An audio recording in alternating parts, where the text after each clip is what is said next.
A vida é feita de escolhas. Nós estamos sempre tomando decisões. Às vezes nós tomamos decisões acertadas e pomos o pé na estrada da vitória e da bem-aventurança. Mas também nós podemos tomar a estrada que desce para o fracasso e nos desviarmos da rota e fazermos escolhas perigosas e arriscadas na vida. No programa de hoje nós vamos tratar deste assunto tão importante, evocando a pessoa de Sansão, um homem que fez escolhas perigosas na vida e sofreu dolorosas consequências. Ligue para um amigo seu, convide-o para assistir este programa. Eu estou seguro de que Deus tem algo muito especial para o seu coração e para o coração de toda a sua família. Verdade e Vida. A palavra de Cristo para uma vida melhor. Mais uma vez temos a alegria de ter aqui o presbítero Adalto Lourenço, que é físico, pesquisador na área de física de superfície. E você, como cientista, muitas vezes você tem que deparar com processos de qualidade. E é possível haver uma correlação entre a Bíblia e os seus processos de estudo, de trabalho dentro da área da física? Existe, Daniel. Mais uma vez, é algo interessante vermos o quanto que a palavra do nosso Deus ela é prática, inclusive para o cientista na área da ciência. Eu gasto uma boa parte do meu tempo avaliando processos. Então eu preciso saber da qualidade de como o processo foi desenvolvido, inclusive a qualidade de como o processo foi avaliado. São duas áreas muito parecidas, mas diferentes. Então há uma necessidade para avaliarmos a validade de um processo, se esse tipo de proteção, por exemplo, na minha área física de superfície, se esse tipo de proteção funciona ou não, se esse processo de trabalho na superfície realmente oferece a qualidade que nós estamos querendo obter. Agora, o que me chama a atenção a respeito de tudo isso é que por trabalhar com essas questões de qualidade, um dos padrões de qualidade que é o mais importante que nós temos hoje, que é o ISO 9001-2000, eu me deparei com ele na primeira página da Bíblia, alguns anos atrás. Porque no padrão de qualidade, você descreve o que você faz, daí você precisa avaliar o que foi feito. Daí você passa para o próximo passo. Daí você descreve novamente o que será feito e há necessidade de avaliarmos novamente o que foi feito. Daí você passa para o próximo passo, ou seja, descrevendo o que foi feito e avaliando novamente o que foi feito. Então, um processo de descrever o que se faz e avaliar o que se faz passo a passo. Depois fazer uma descrição do processo como um todo. Se você olhar na Bíblia, logo no primeiro capítulo, em Gênesis capítulo 1, Deus descreve o que ele faz no dia primeiro, daí ele avalia o que ele faz. Deus novamente descreve o que ele faz no dia 2, só que no dia 2 ele não avalia. No dia 3, novamente, ele volta a descrever o que ele fez e avaliar o que ele fez. No dia 4, descreve o que ele fez, avalia o que ele fez. Dia 5 e dia 6, o mesmo padrão. E no final, o que acontece? Deus avalia o todo. Esse padrão de descrever cada processo, cada etapa e avaliá-la, é exatamente o que nós conhecemos como ISO 9001-2000. Não é fascinante que logo no primeiro capítulo da Bíblia nós já temos o padrão mais alto de qualidade conhecido pelo ser humano? Eu queria que você, já que a gente foi para Gênesis capítulo 1, a teoria da evolução é tida até por muitos cientistas como um processo acabado e terminado, provado. Mas você, como físico, você entende desse jeito? Olha, de forma nenhuma. A teoria da evolução é uma teoria que propõe que processos naturais teriam produzido toda essa biodiversidade que nós temos no nosso planeta hoje, em termos da variedade da vida. Para que isso acontecesse, existe algo que é muito interessante. Veja só, nós trabalhamos com informação. Então você tem o código genético, no código genético nós temos uma informação, digamos, código genético de peixes. Então, no código genético do peixe existe toda uma informação de como fazer a nadadeira do peixe. Agora, como de uma nadadeira poderia chegar a termos, por exemplo, uma pata, a pata de um anfíbio? Você teria que mudar a codificação genética. Porque se não houver uma mudança na codificação genética, você não iria produzir uma pata. Porque todo esse processo de produção de novos membros ou de novos órgãos está relacionado com a informação genética. O problema que nós temos é que, por exemplo, tratando da questão específica de mutação, mutação não produz nova informação genética. O que mutação normalmente faz é, ele deteriora ou ela elimina a questão da parte genética, ou seja, da informação genética. Então, a pergunta que nós temos é bem simples. Então, evolução funciona ou não? Por tudo que nós temos hoje, a resposta é não. Não. E, encerrando a nossa entrevista, eu queria só, como você, como cientista cristão, vê as questões éticas em relação à Bíblia? Para mim, esse é um ponto bem simples. Deus é o Criador de todas as coisas. Ele determina o que deve ser feito, como deve ser feito e de que maneira deveria ser feito. Em outras palavras, Deus traça o limite. Deixe-me dar um exemplo prático na área da ciência. Clonagem. A clonagem, qual a bioética ou qual a ética por trás da clonagem? Eu creio que Deus nos dá a liberdade de clonarmos plantas e animais. Eu não vejo nenhuma base bíblica que nos permita clonar seres humanos. Agora, isso é uma opinião pessoal, da minha compreensão das Escrituras. Talvez outros pesquisadores cristãos venham a discordar. Mas a Bíblia nos dá plena liberdade para trabalharmos com plantas, para trabalharmos com os animais. Mas quando chegamos na área dos seres humanos, o Criador que fez todas as coisas me diz, até aqui você vai, dali para frente, não. Então a bioética que eu tenho, a bioética minha de trabalho, está relacionada com as Escrituras. O que Deus diz que é possível, eu trabalho. Aonde Deus diz, até aqui irás, dali para frente, não mais, ali termina toda a minha esfera, o meu campo de trabalho.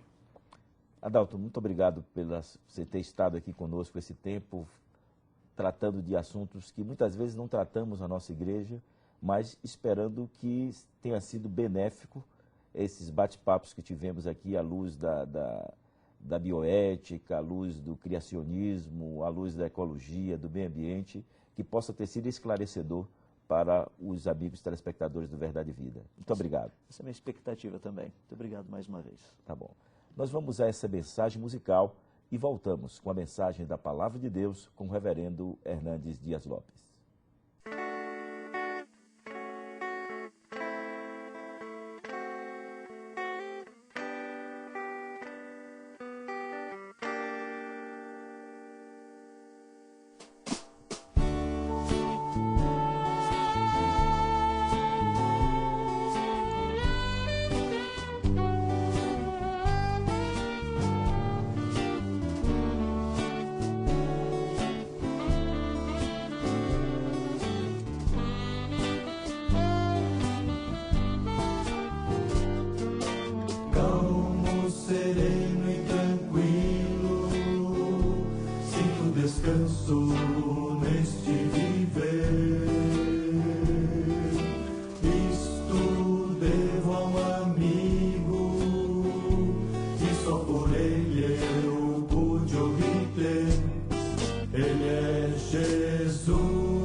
A vida é uma questão de escolhas.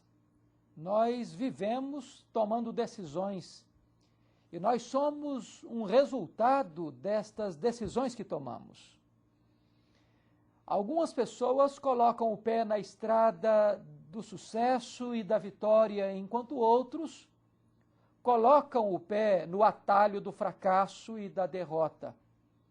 A mensagem de hoje vai falar de escolhas perigosas. E eu quero remeter você ao texto de Juízes, capítulo 14 a 16, porque nesse texto vamos falar sobre a vida de um líder chamado Sansão.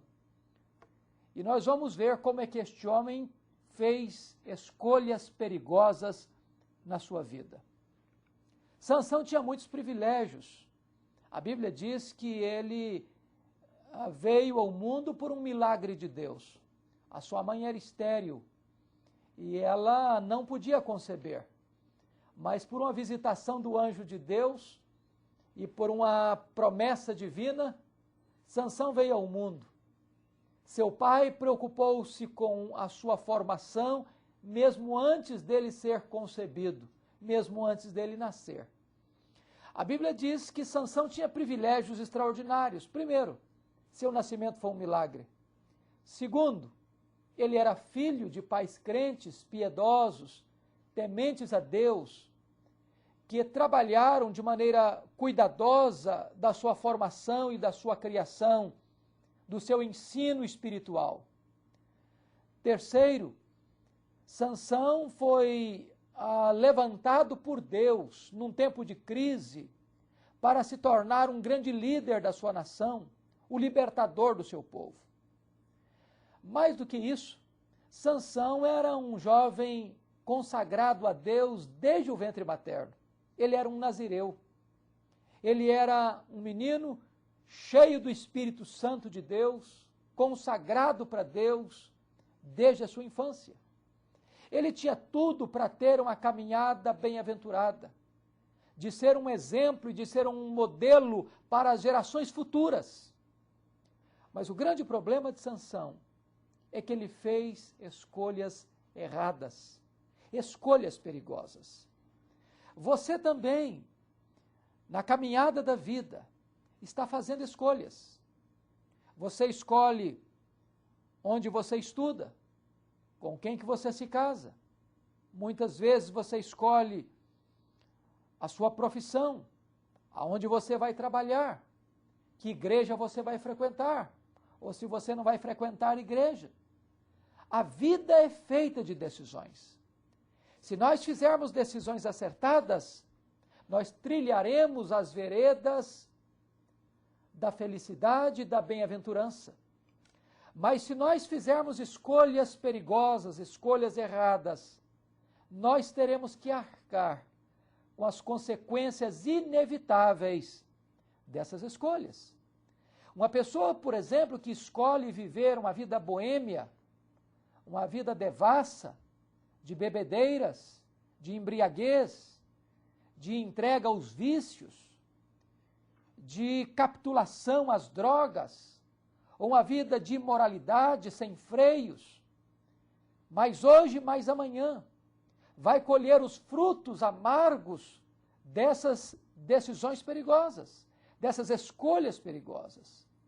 Aqueles que escolhem viver sem Deus, vivendo uma vida apática, vivendo uma vida indiferente, vivendo uma vida de ceticismo, de incredulidade, fechando o coração para a graça de Deus, rechaçando a mensagem do Evangelho, desprezando o convite generoso de Deus, há de certamente sofrer as consequências das suas escolhas perigosas.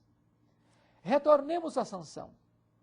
A Bíblia diz que Sansão era um nazireu e, como tal, tinha 3 coisas que ele não podia fazer. Primeiro, ele não podia tocar em cadáver, ele não podia tocar em morto.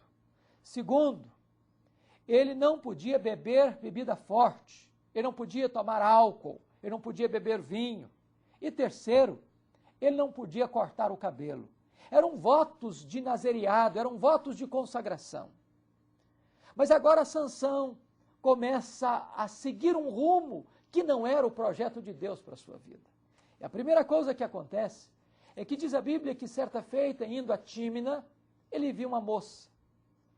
E ele se agradou dessa moça. E ele chegou em casa e disse para o seu pai e para sua mãe: eu quero aquela moça para mim. Seu pai e sua mãe lhe aconselharam, dizendo: meu filho, tem tantas moças em Israel. Você vai logo se envolver com a moça filisteia do meio daquele povo incircunciso? E Sansão responde para os seus pais: eu quero aquela, porque só daquela eu me agrado. Toda vez que um moço, que uma moça, que um jovem deixa de escutar o conselho dos pais, deixa de atender a orientação dos pais, ele está colocando o seu pé num caminho tortuoso que vai levá-lo ao fracasso. Eu não conheço sequer um jovem, não conheço sequer uma moça, que tendo rebelado-se contra os pais, tapado os ouvidos aos conselhos e orientações de seus pais, e desobedecida aos seus pais, tenha sido feliz e bem-aventurado na vida. Diz a Bíblia que Sansão, indo à casa desta moça, no caminho e no trajeto para lá, um leão saltou em cima dele para devorá-lo. E ele, apossado do Espírito de Deus, pegou esse leão e o rasgou e o jogou na lateral da estrada. No dia que Sansão estava indo para a cerimônia de casamento, juntamente com os seus pais, ele lembrou-se do leão morto, passou por lá, e na caveira do leão morto existia um enxame de abelhas, e ele pegou da caveira do leão morto um favo de mel, e chupou este mel e deu para os seus pais. Aqui ele quebrou o primeiro voto de consagração, aqui ele quebrou o primeiro voto do nazereado. Ele não podia tocar em morto, ele não podia tocar em cadáver. O que Sansão está ensinando aqui? O que ele está demonstrando aqui? Ele está procurando prazer naquilo que está morto. Ele está procurando prazer naquilo que está podre. Ele está quebrando o seu voto de consagração a Deus, porque está buscando doçura naquilo que cheira mal. Toda vez que você procura felicidade no pecado, toda vez que você procura abastecer a sua alma e satisfazer o seu coração com aquilo que Deus proíbe, você está quebrando um voto de consagração e fazendo uma escolha perigosa na sua vida. Mas quem faz concessão hoje, fará concessão amanhã. Quem cede num pequeno ponto, vai ceder num ponto maior depois. Quem abre a guarda, quem abre flanco para o pecado, mais hoje, mais amanhã, vai perceber que a sua vida será inundada por uma avalanche que vai trazer grandes transtornos para a sua alma. Diz a Bíblia que Sansão vai para aquela festa de casamento e ele faz um banquete, e ele dá um banquete de 7 dias, porque o texto diz que este era o costume dos moços da época. O que isso quer dizer? Sansão não teve peito para ser diferente. Ele não teve coragem de assumir que ele era um jovem diferente, consagrado a Deus. Ele quis ser igual aos outros, ele quis copiar a vida dos outros. Ele não teve coragem para dizer: eu sou diferente, eu sou de Deus, eu sou nazireu, eu não posso beber vinho, eu não posso me imiscuir neste banquete para imitar os jovens filisteus, porque eu sou de Deus, eu sou diferente, eu sou santo, a minha vida precisa seguir um outro curso, um outro rumo. Todas as vezes que você quiser imitar o mundo, você vai fazer uma escolha perigosa. Porque a Bíblia diz: não ameis o mundo, nem as coisas que há no mundo, porque aquele que ama o mundo, o amor do Pai não está nele. A Bíblia diz ainda: não sabeis que a amizade do mundo é inimizade contra Deus? Aquele que quiser ser amigo do mundo, constitui-se em inimigo de Deus. A Bíblia diz: não vos conformeis com este século, mas transformai-vos pela renovação da vossa mente. Você precisa ter coragem de ser diferente na sua escola, no seu trabalho, no seu namoro, no seu casamento, na criação dos seus filhos, na sua maneira de conversar, de negociar, de comprar, de vender, na sua conduta, na sua postura, nas suas atitudes. Você é consagrado a Deus. Projeto de Deus para você não é você imitar o mundo, copiar o mundo, ser igual ao mundo, mas exatamente ser diferente dele. A Bíblia diz que aquele casamento de Sansão foi um desastre. Não chegou a ter lua de mel. Na própria festa do casamento de 7 dias, Sansão propôs um enigma no primeiro dia e os filisteus acuaram a sua mulher para que ela forçasse Sansão a dizer para ela o enigma. E quando Sansão conta para sua mulher o enigma, para que ela e sua família não fossem mortos, Sansão precisa sair da festa para matar 30 filisteus. Não tem graça uma coisa desta. Não tem sentido. E diz a Bíblia que quando Sansão mata esses filisteus para levar o que ele prometera na sua apóstata do enigma, ele fica tão enfastiado que ele volta para a casa de seus pais. Quando ele retorna à casa da sua mulher, seu sogro já havia dado a sua mulher para outro homem. E ele fica furioso com isso e incendeia a campina dos filisteus. E os filisteus se revoltam contra esse fato, matam a sua mulher, matam o seu sogro. E Sansão é entregue nas mãos dos filisteus e ele, com a queixada de jumento, mata mais 1000 filisteus. E agora diz a Bíblia que ele desce à cidade de Gaza e se deita com a prostituta e comete adultério. Aquele que fora um homem cheio do Espírito Santo, consagrado a Deus, porque começou a transigir com pequenas coisas, agora não consegue mais manter-se firme e fiel e cai desavergonhadamente no pecado. Sansão fugiu de Gaza com os portões da cidade nas costas e com o pecado da cidade no coração. Imediatamente ele vai se envolver com outra mulher filisteia, com Dalila, que vai tramar contra ele, que vai traí-lo e que vai propondo por dinheiro, porque fora seduzida e subornada, para descobrir o segredo do coração de Sansão, até que Sansão, depois de 3 tentativas e de fugas, de ameaças, onde ele falava uma coisa, mas não dizia o ponto verdadeiro, diz a Bíblia que Sansão, tomado de uma impaciência de matar, abre o seu coração para Dalila e conta para ela o segredo da sua força, dizendo que estava no seu cabelo. Diz a Bíblia que então Dalila dá ordem para cortar as tranças de Sansão, ele se enfraquece, se torna como qualquer outro homem, os filisteus pulam em cima dele, e ela diz, os filisteus vêm contra ti, Sansão, e ele diz, ainda desta vez eu me livrarei, mas ele não sabia que já a essas alturas ele não tinha mais força, o Espírito de Deus havia se retirado dele, e ele foi entregue nas mãos dos filisteus. Ele que era um gigante, tornou-se um fracote. Ele que era um conquistador, foi dominado. Ele cujo nome, Sansão, significa luz, ficou completamente cego, pois vazaram-lhe os olhos. Ele que era um libertador, começa a moer e dar volta no engenho e no cárcere. Ele é um homem escravo, dominado pelos seus inimigos. Fruto de escolhas erradas. Sempre que você toma medidas erradas, faz escolhas erradas, você vai sofrer as consequências amargas dessas escolhas. Agora diz a Bíblia que Sansão está cego, escravizado, humilhado, debaixo de opróbrio, na prisão, no cárcere, e os filisteus se reúnem no templo de Dagon, um ídolo pagão, e diz a Bíblia que eles exaltam este ídolo, glorificam este ídolo, atribuindo a este ídolo a vitória deles sobre Sansão. E Sansão é trazido então para se tornar motivo de chacota, de brincadeira, de zombaria para os seus próprios inimigos.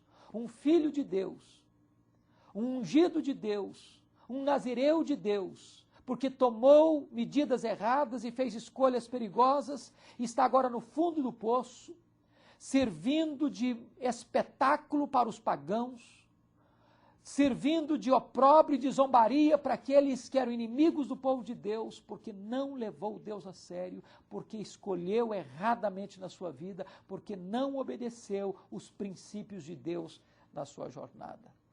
Louvado seja Deus, porque Deus é o Deus da misericórdia e o Deus da restauração. Sansão estava ali cego no templo de Dagon, quando ele pede misericórdia para Deus, pede para Deus devolver-lhe a força somente por aquele momento, e ele então empurra as colunas daquele templo, e aquele templo desaba sobre ele, sobre os seus inimigos. Foram mais de 3.000 homens que foram mortos, e mais pessoas morreram na sua morte do que ele matou em sua vida. Mas ele teve que sofrer as consequências. Você que agora me ouve e me vê, pare para refletir, para que você não faça escolhas erradas, para que você não tome decisões perigosas, para que você coloque a sua vida nas mãos de Deus, para viver em fidelidade a Deus e em obediência a Deus. Esse é o seu tempo, essa é a sua hora, e você tem a oportunidade de fazer as escolhas certas para que você ande em novidade de vida e viva uma vida bem-aventurada para a glória de Deus. Que Deus te abençoe, em nome de Jesus. Verdade e Vida, mostrando o caminho do perdão e da vida eterna. Eu sou o caminho, e a verdade e a vida. Ninguém vem ao Pai senão por mim. Escolhas perigosas. Esse foi o tema da mensagem que você acabou de ouvir. A minha oração, o meu desejo sincero, é que você possa ter feito a escolha que vai fazer uma profunda diferença na sua vida. A de reconhecer Jesus como seu único e suficiente Senhor e Salvador pessoal. E assim, a partir de agora, ter a certeza da sua salvação, da sua vida eterna. Neste domingo você é o nosso convidado especial para visitar a igreja presbiteriana mais próxima da sua residência. Aí mesmo na sua cidade existe uma igreja presbiteriana. São mais de 3.000 igrejas espalhadas por todo esse Brasil. E você procure o pastor, diga que você é ouvinte do programa Verdade e Vida e que você quer aprender mais e mais acerca da palavra de Deus. Escola Dominical, 9 horas, 9h30, culto 18, 19 horas à noite. Você é o nosso convidado especial. Estamos lhe esperando. Até o próximo programa, quando estaremos aqui mais uma vez com Verdade e Vida. Até lá, e que Deus muito o abençoe.